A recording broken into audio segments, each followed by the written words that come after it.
The next few days were quiet. No calls, no texts, no communication. My father, Gerald, who'd remained silent throughout the entire ordeal, finally sent a brief text 3 days after Wellington's death. "Very disappointed in you." Not surprised, not angry, just disappointed, which somehow felt worse. I didn't respond. What was there to say? But then, on day 4, things got interesting in a way I hadn't anticipated. I received a certified letter at my clinic. Inside was a notice from a lawyer representing Portia Hutchins.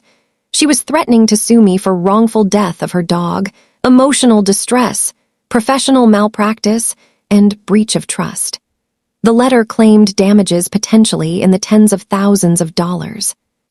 I read it twice, then actually laughed. A real, genuine laugh that started in my chest and bubbled up until I was crying with laughter. Simone walked in and found me at my desk, tears streaming down my face, clutching this ridiculous legal letter. "Dr. Hutchins, are you okay?" "I'm being sued," I managed to say between gasps of laughter. "Portia is suing me for euthanizing Wellington." "Can she do that?" "She can try. It'll get thrown out so fast her lawyer's head will spin, but she can try." I called the lawyer whose name was on the letter. A man named Bernard Coopersmith, who answered on the second ring. "Mr. Coopersmith, this is Dr. Marlowe Hutchins. I received your letter regarding Wellington." "Ah, yes, Dr. Hutchins. My client is very distressed about—" "Let her sue," I interrupted. "Please, I'm actually begging you, let her sue me." "Silence, I'm sorry. I have complete documentation of Wellington's condition. Detailed medical records spanning the 2 weeks he was in my care, including blood work, photos, and video evidence of his seizures. I have recordings of multiple phone conversations with my family where I expressed concern about his suffering and was told to keep him alive regardless. I have expert witnesses, board-certified veterinary specialists, who will testify that euthanasia was not only appropriate but medically necessary. I also have recordings of your client and my mother explicitly telling me to keep him comfortable without providing any resources, support, or willingness to discuss humane options. You recorded the conversations. I live in a one-party consent state, Mr. Coopersmith. I record all conversations regarding patient care for liability purposes. It's a professional habit I developed during my corporate veterinary days when clients would claim I'd said things I hadn't. I have timestamps, backups, everything. Another pause, longer this time. I see. Well, I'll need to advise my client accordingly. Please do. And Mr. Coopersmith, if she does decide to sue, I'll countersue for defamation and abuse of process. I'll also make sure that every detail of this case becomes public record. Every text message where she prioritized her career over her dying dog. Every phone call where my mother chose her vacation over compassionate end-of-life care. Every moment of Wellington's suffering that was documented. The veterinary community is small and it's tight-knit. This won't look good for anyone. I understand, Dr. Hutchins. I'll discuss this with my client. I never heard from Bernard Coopersmith again. Apparently, when faced with actual evidence and the threat of public exposure, Portia's righteous anger deflated like a punctured balloon. But I wasn't done, not even close. I spent that evening crafting a detailed email to my entire extended family. Every aunt, uncle, cousin, and grandparent. People I saw at holidays and birthday parties, people who'd watched me grow up, people who knew me as a person, not just as the family veterinarian. The email was 10 pages long. I explained exactly what had happened, leaving nothing out. I included medical documentation, sanitized to remove identifying information, but detailed enough to show the severity of Wellington's condition. I included photos I'd taken of Wellington, showing his emaciated state, his clouded eyes, his inability to stand. I included the blood work results with the catastrophic kidney values highlighted.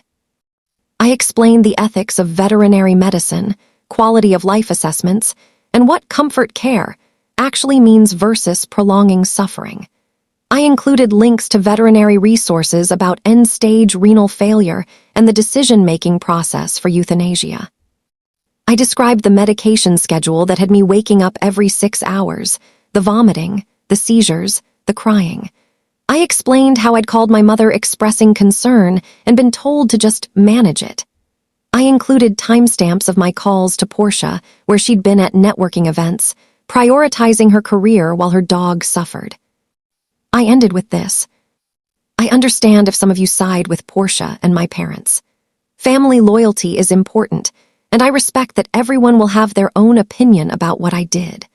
But I will not apologize for ending an animal's suffering, and I will not apologize for refusing to be manipulated into providing free veterinary hospice care under impossible conditions while being denied any decision-making authority. I became a veterinarian because I believe animals deserve compassionate, ethical care. That includes knowing when to let go. Wellington was suffering tremendously, and I had the knowledge, the ability, and the professional responsibility to end that suffering.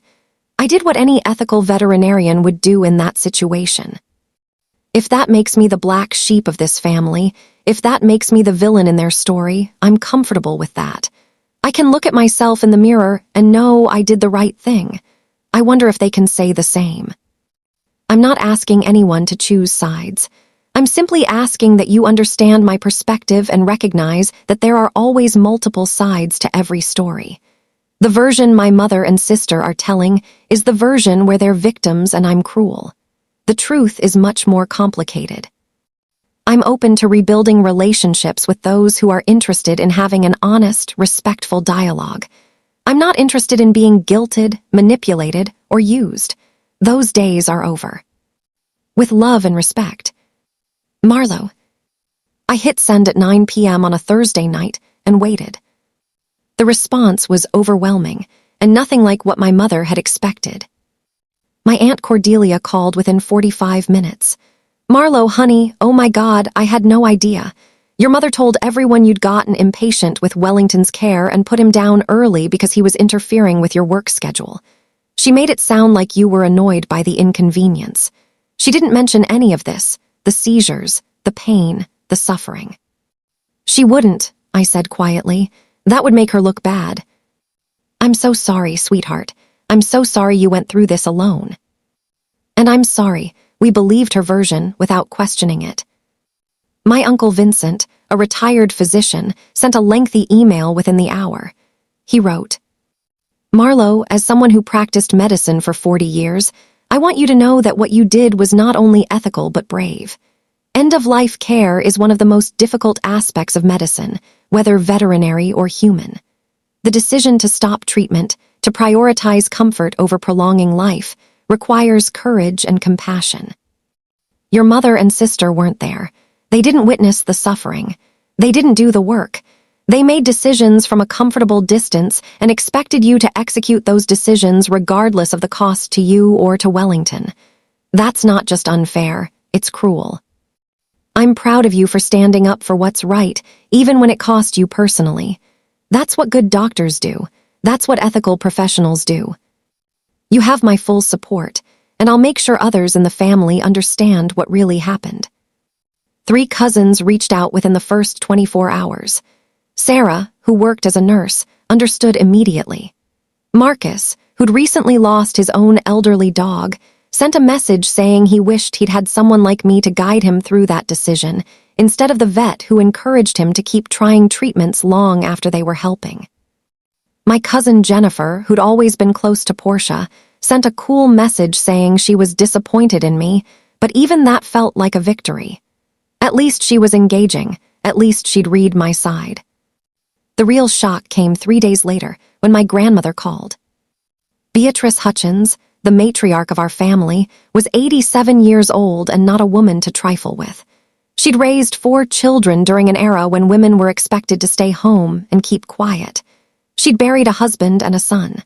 She'd built a life through sheer determination and refused to let anyone tell her what to think. "Marlowe Jean Hutchins," she said when I answered the phone, and I immediately stood up straighter despite being alone in my living room. "I've read your email. I've looked at the photos, and I've had a very long, very unpleasant conversation with your mother." "Grandma, Hush, I'm talking. Your mother is many things, but I didn't raise her to be a manipulative coward. Yet that's exactly what she's been. She manipulated you into taking on a responsibility that should have been handled differently. She prioritized her vacation over the well-being of an animal she claimed to love. And when you made a difficult, ethical decision, she vilified you to protect herself from guilt. I was silent, tears streaming down my face. I told her in no uncertain terms that she should be ashamed of herself. I told her that if she'd asked me, I would have told her to cancel the damn cruise and take care of her granddog herself. I told her that you acted with more integrity and compassion than she's shown in years. What did she say? I managed to ask. She hung up on me, which tells you everything you need to know about who's really in the wrong here. My grandmother paused, and I heard her take a sip of something, probably the afternoon tea she drank religiously at 3 p.m. Marlowe, I want you to know something. Your grandfather, God rest his soul, would have been incredibly proud of you. He always said that doing the right thing shouldn't depend on whether people will like you for it. You did the right thing. Don't you dare apologize for it. I won't, Grandma. Good. Now I'm hosting Thanksgiving this year at my house. You're invited. Your mother and Portia are not, unless they can manage a sincere apology, which I doubt. It'll be a small gathering, but it'll be honest people who actually care about you. The Thanksgiving my mother had banned me from turned into a completely different event. At my grandmother's house, I spent the holiday with Aunt Cordelia, Uncle Vincent, my cousins Sarah and Marcus, and about a dozen other extended family members who'd read my email and understood. It was the best Thanksgiving I'd had in years. No passive-aggressive comments about my lack of a husband or children.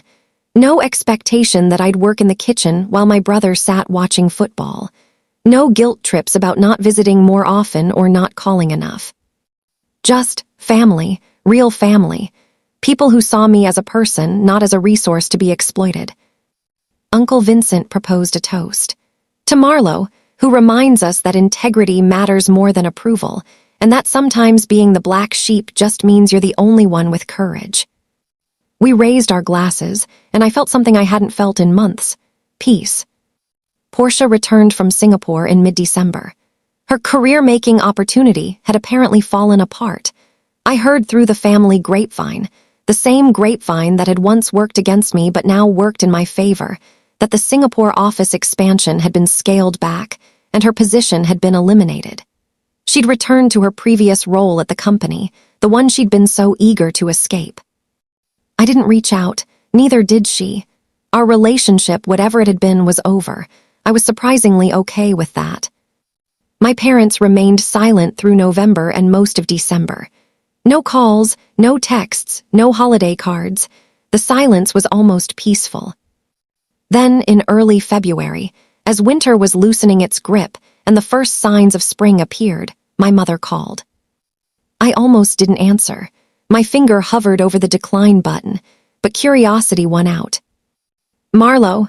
Her voice was stiff, formal, the tone she used with people she didn't particularly like but had to be polite to. Mom. Your father, and I think it's time to move past this unpleasantness. Not an apology, not an acknowledgement of wrongdoing, just an expectation that enough time had passed and we should all move on. Move past it, I repeated slowly. Yes, it's been months. We're family. Family forgives and moves forward. I'm open to rebuilding our relationship, I said carefully, each word chosen with precision. But it has to be different moving forward. I need you to respect my time, my expertise, and my boundaries. I need you to understand that my career and my life have value, regardless of whether I'm married or have children. We've always respected you, Marlowe. We've always been proud of your accomplishments. No, Mom.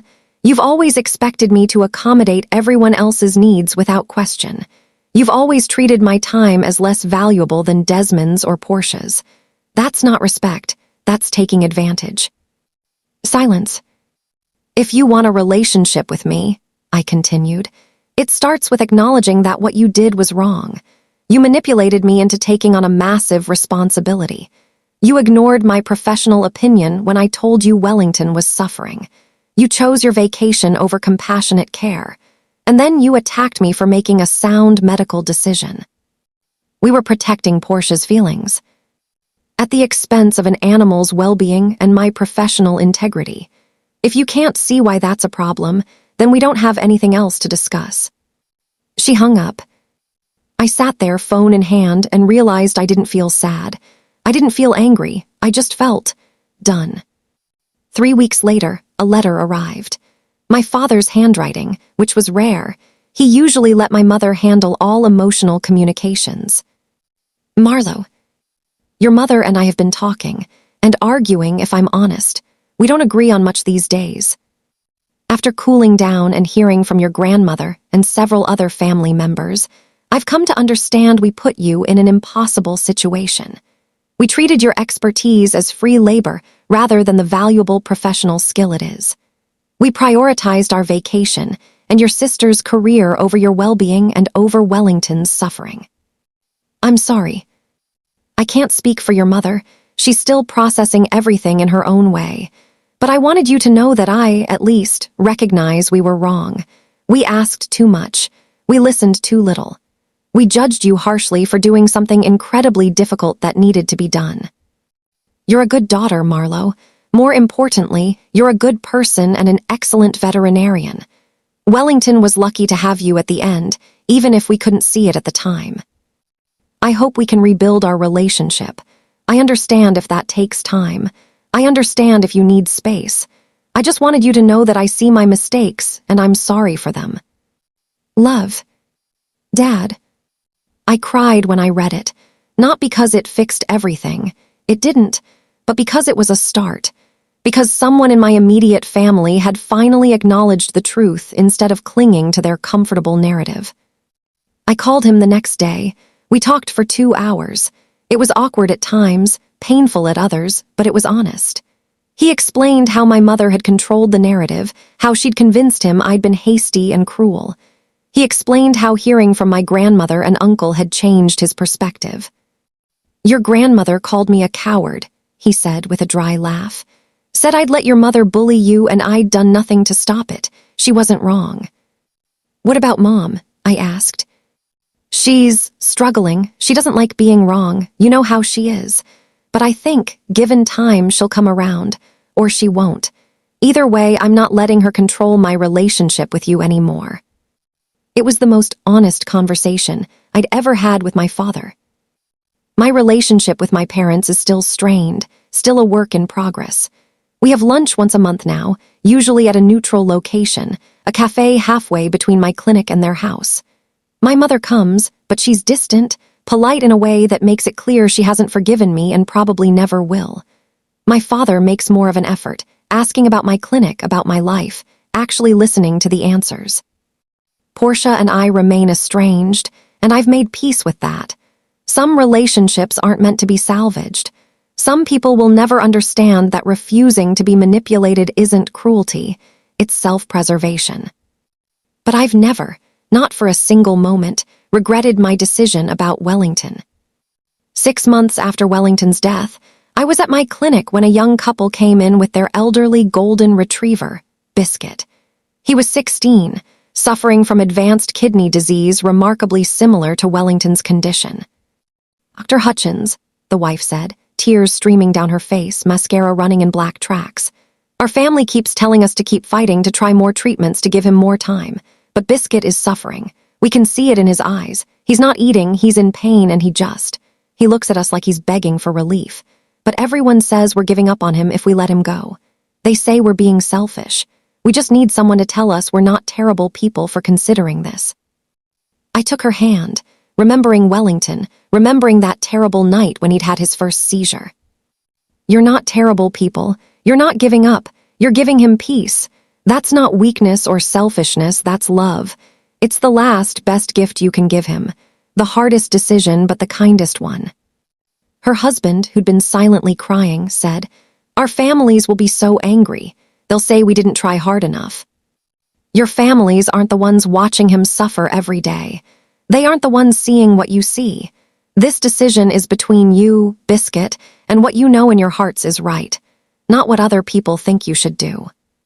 We said goodbye to Biscuit that afternoon, surrounded by people who loved him enough to let him go. They held him, whispered to him, thanked him for the years of joy he'd brought them. His passing was peaceful, gentle, exactly what every beloved pet deserves. As they left, the wife turned back, her eyes red but somehow lighter. "Thank you for not judging us. Thank you for understanding." "It's my job," I said, "and my privilege."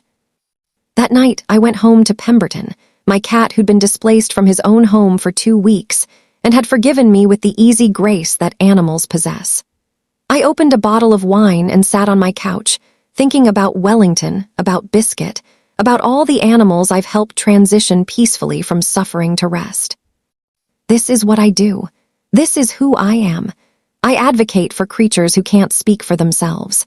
I make difficult decisions based on medical evidence and compassion, not on family pressure or emotional manipulation. I think about that version of myself from 6 months ago, the one who couldn't say no to her mother, who let herself be guilted into impossible situations.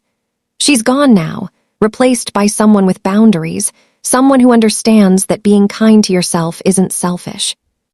The final piece of this story came in April, almost 7 months after Wellington's death. I received an email from Portia. The subject line was simply, "I'm sorry." I stared at it for a full minute before opening it. "Marlowe, I've spent the past 7 months being angry.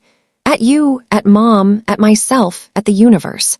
Wellington's death felt like a betrayal, and you were the easiest person to blame. But I adopted a new dog last month. A rescue, an older shepherd mix named Atticus. He came with health issues, arthritis, dental disease, some liver problems. Nothing as severe as Wellington's kidney failure, but enough that I have to give him medications, take him to regular vet appointments, manage his pain. And I finally understand how hard it must have been for you. I'm doing this for one dog, and it's exhausting. You did it for Wellington while running your entire clinic, getting no sleep, receiving no support from any of us. And when you told us he was suffering, we dismissed you. I'm not asking for forgiveness. I don't deserve it. I just wanted you to know that I finally understand. You didn't kill my dog. You gave him mercy when I was too far away and too selfish to do it myself. Wellington deserved better from me, so did you. I'm sorry. Portia. I read it 3 times, then I replied. Portia, thank you for this. It means more than you know. I didn't want things to end the way they did. I didn't want to lose my sister along with everything else. But I couldn't compromise my ethics, not even for family. I'm glad you have Atticus. I'm glad you're experiencing what it means to truly care for an animal who needs you. It changes you, doesn't it? I'm not ready to rebuild our relationship yet, maybe someday, but this was a good first step. Take care of Atticus. He's lucky to have you. Marlowe. It wasn't forgiveness, not yet, but it was a crack in the wall, a possibility of something different in the future. I saved the email in a folder labeled New Beginnings. My practice is thriving now, more than ever. Word spread about my approach to end-of-life care, about my willingness to have honest conversations about quality of life. I've become known as the veterinarian who won't judge you for making hard decisions, who will support you through the worst day of your life as a pet owner. I've established clear boundaries with my family. I no longer accept last-minute requests or guilt-laden favors. I don't attend events out of obligation. I show up where I'm valued, where I'm respected, and nowhere else. I've learned that sometimes being the black sheep means you're the only one willing to do the right thing, even when it's hard, even when it costs you. Wellington's ashes sit on a shelf in my office, in a simple wooden box with a brass plaque that reads, Wellington, you deserved better, but I hope I gave you peace. Every time I look at it, I'm reminded of why I became a veterinarian. Not to please my family, not to provide free labor, but to advocate for animals who can't advocate for themselves, to make difficult decisions based on compassion and medical expertise, and to stand firm in my convictions even when the world, or my family, tells me I'm wrong. I'm Dr. Marlowe Hutchins, and I'm done apologizing for having a backbone. I'm done being the person everyone could count on to sacrifice herself without complaint. I'm done being manipulated by people who confuse love with obligation. I'm done feeling guilty for prioritizing ethics over emotions. And I'm done letting anyone make me feel bad for doing the right thing. This is my story. This is my revenge, not against my family, but against the version of myself who let them treat her as less than she was worth. The best revenge, I've learned, isn't cruelty or even confrontation. The best revenge is becoming the person you were meant to be, the person who refuses to shrink or apologize or bend to make others comfortable. The best revenge is living a life of integrity, regardless of who it disappoints. That's exactly what I've done. A year after Wellington's death, I'm standing in my clinic's new expansion, a dedicated hospice care suite for pets in their final days. It's a space I designed specifically for families who need time, who need support, who need someone to walk them through the impossible decisions with compassion instead of judgment. The room has soft lighting that can be dimmed. There are comfortable chairs where families can sit. There's a quilted mat on the floor where pets can rest surrounded by their people. There's a sound system for music, a shelf with candles, and a small refrigerator stocked with comfort items, blankets that can be warmed, cool compresses, anything that might help. On the wall, there's a plaque that reads, "Dedicated to Wellington and all the animals who taught us that letting go is sometimes the greatest act of love." Simone helped me hang it last week. We both cried. This expansion cost me $40,000 I didn't really have. I took out another business loan, tightened my personal budget, and did it anyway. Because this matters. Because animals like Wellington matter. Because families who are struggling with these decisions deserve better than guilt and judgment. My first patient in the new hospice suite was a 17-year-old cat named Fitzgerald, owned by an elderly woman named Mrs. Chen. Fitzgerald had cancer, untreatable and spreading. Mrs. Chen had been driving herself mad trying to decide what to do. Her adult children divided on whether to pursue aggressive treatment or let him go peacefully. We sat in the hospice suite for 2 hours. I showed her Fitzgerald's x-rays, explained what his quality of life looked like now versus what it would look like with treatment. I talked about pain management, about comfort, about what good days and bad days really meant. "My daughter says I'm giving up if I don't try chemo," she told me, tears falling onto Fitzgerald's fur as he lay in her lap, purring weakly. "She says I'm being selfish because I don't want to deal with the treatment schedule." "Mrs. Chen," I said gently, "you're the only one who sees Fitzgerald every single day. You're the only one who knows him well enough to read his body language, his comfort level, his quality of life. Not your daughter, not me, not anyone else. This decision is between you and Fitzgerald." "But what would you do," she asked, "if he were your cat?" I thought about Wellington. I thought about all the times I'd wished someone would just be honest with me, would validate what I already knew in my heart. If he were my cat, and he looked at me the way Fitzgerald is looking at you right now, I would let him go. I would hold him, thank him for the years of love, and give him peace. Because that's what love looks like sometimes, not fighting to the bitter end, but knowing when to let go. She nodded slowly. That's what I thought. I just needed someone to tell me I wasn't a terrible person for thinking it. We said goodbye to Fitzgerald that afternoon. Mrs. Chen held him the entire time, whispering in Mandarin, words I didn't understand but whose meaning was clear. Gratitude, love, goodbye. After she left, I sat in the empty hospice suite for a long time. This is why I built this space. This is why I went through everything with Wellington, so that other people, other animals, wouldn't have to suffer through the confusion and guilt and manipulation that I experienced. My mother still hasn't apologized. I don't think she ever will. Some people would rather rewrite history than admit they were wrong. My father and I have coffee together once a month now, separate from the family lunches. We talk about real things, his retirement plans, my clinic's growth, books we've read, places we want to travel. He's become the father I didn't know I needed, the one who shows up without expectations or conditions. Portia and I exchange emails occasionally.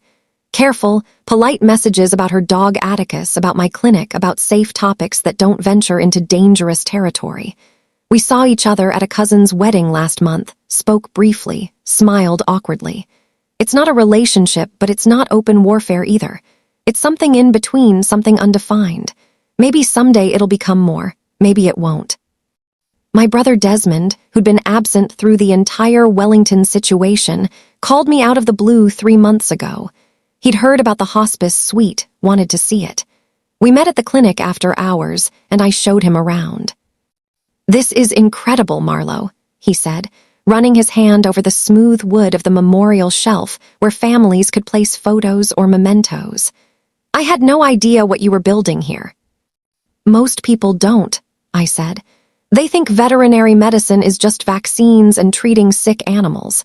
They don't understand the emotional component, the end-of-life care, the grief counseling." "Mom really screwed you over with the Wellington thing, didn't she?"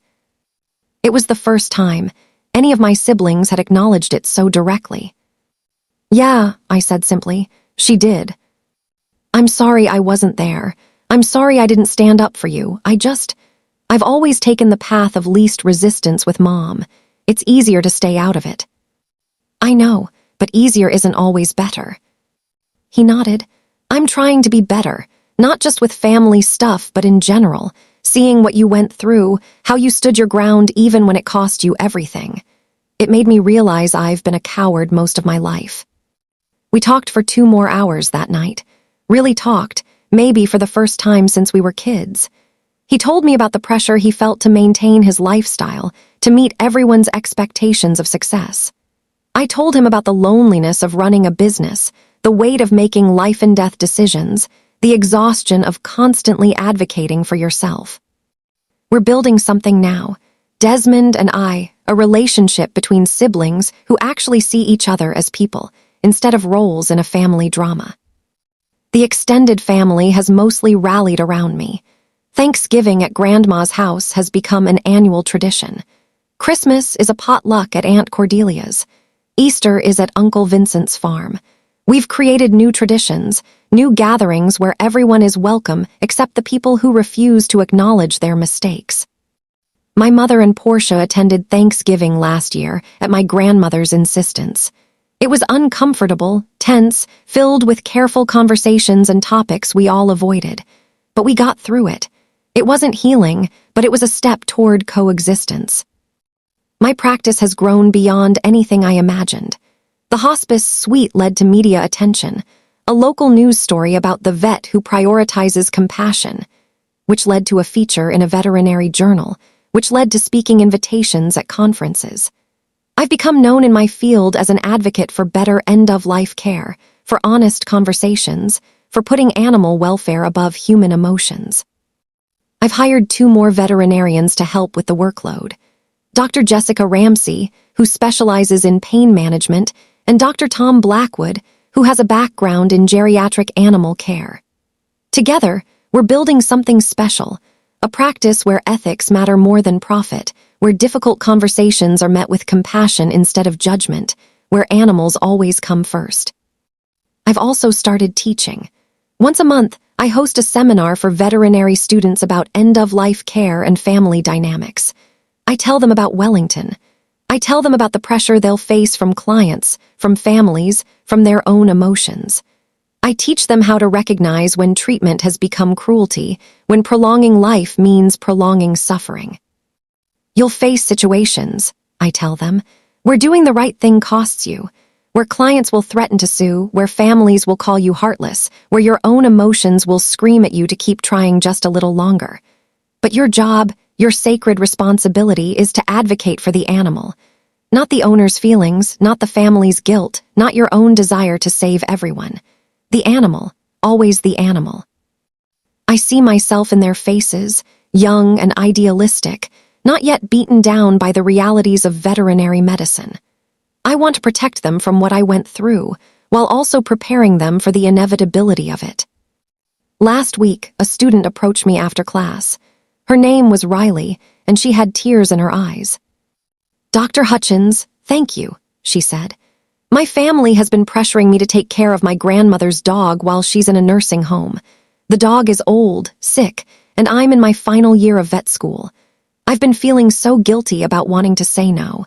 But after hearing your story, I realized that saying no doesn't make me a bad person or a bad granddaughter. It just means I have boundaries. What did you decide? I asked. I told them I'd help find a good veterinary hospice facility and I'd contribute financially, but I couldn't be the primary caregiver. They were upset at first, but they accepted it. The dog is getting better care now than he would have with me trying to juggle everything. You made the right choice, I told her, for you and for the dog.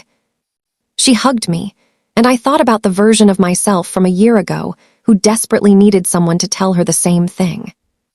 I think about Wellington often. I wonder if things could have been different, if there was some combination of words or actions that could have made my family understand sooner, that could have prevented all the pain and conflict. But deep down, I know the answer is no. Some lessons can only be learned through experience. Some people will only understand when they're forced to face consequences.